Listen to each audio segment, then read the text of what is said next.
അതിനകത്ത് ഇപ്പം അമ്മ പറഞ്ഞ പോലെ തന്നെ സത്യം പറഞ്ഞാൽ ആ സമയം ചിന്തിച്ചു എന്നുള്ളത് യാഥാർത്ഥ്യം. പക്ഷെ പിന്നെ അങ്ങോട്ട് ചിന്തിക്കാൻ സമയം കിട്ടിയിട്ടില്ല.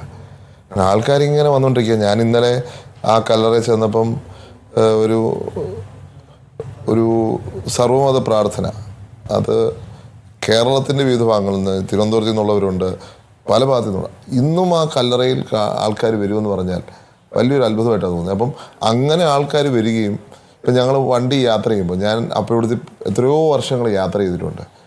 എൻ്റെ ചെറുപ്പം മുതൽ ഞാൻ ഇന്ന് വരെ യാത്ര, പക്ഷേ ഇത്രയും ആളുകൾ എന്നെ കൈ കാണിച്ചിട്ട് വന്ന് കൈ തരിക, അല്ലെ വണ്ടി തടഞ്ഞിട്ടിട്ട് കൈ തരിക എന്നൊക്കെ എനിക്ക് അത്ഭുതപ്പെട്ടു. കാരണം അപ്പയ്ക്ക് പോലും അത്രയും ഒരു സ്നേഹം ഞാൻ നേരിട്ട് കണ്ടിട്ടില്ല. പക്ഷേ അത് അദ്ദേഹത്തിനോടുള്ള സ്നേഹമാണ് ഇങ്ങനെ കാണിക്കുന്നത്. അതായത് ഞാൻ ഇന്നൊരു ഫേസ്ബുക്ക് വീഡിയോ ഷെയർ ചെയ്തിട്ടുണ്ട്. ഒരു വ്യക്തി എൻ്റെ പിതാവിനോടൊപ്പം യാത്ര ചെയ്യുക, ഒരു സൊമാറ്റോ ജീവനക്കാരൻ. അദ്ദേഹത്തിൻ്റെ അവസാന യാത്ര കേശവാർസുഖത്തിൽ നിന്ന് യാത്ര ചെയ്യുക. എത്ര കിലോമീറ്റർ യാത്ര എന്ന് എനിക്കറിയില്ല. പക്ഷേ അവസാനമായപ്പോൾ ഞാൻ പലതവണ ആളെ വിട്ടു, അദ്ദേഹം വന്ന് കണ്ടു പൊയ്ക്കോളൂ, കാണുന്നെങ്കിൽ കാണൂ.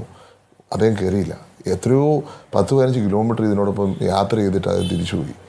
അത് എന്താണ് അങ്ങനെ ചെയ്തതെന്ന് എനിക്കറിയില്ല. അപ്പോൾ ഞാൻ അദ്ദേഹത്തെ ഒന്ന് കാണണമെന്നും പറഞ്ഞ് ഞാൻ അങ്ങനെ രീതിയിലൊരു ഫേസ്ബുക്ക് ഷെയർ ചെയ്തു. അതേ സ്നേഹം ഇന്നും തുടരുന്നു, ഒരു വ്യത്യാസമില്ലാതെ തുടരുന്നു എന്നുള്ളതാണ്.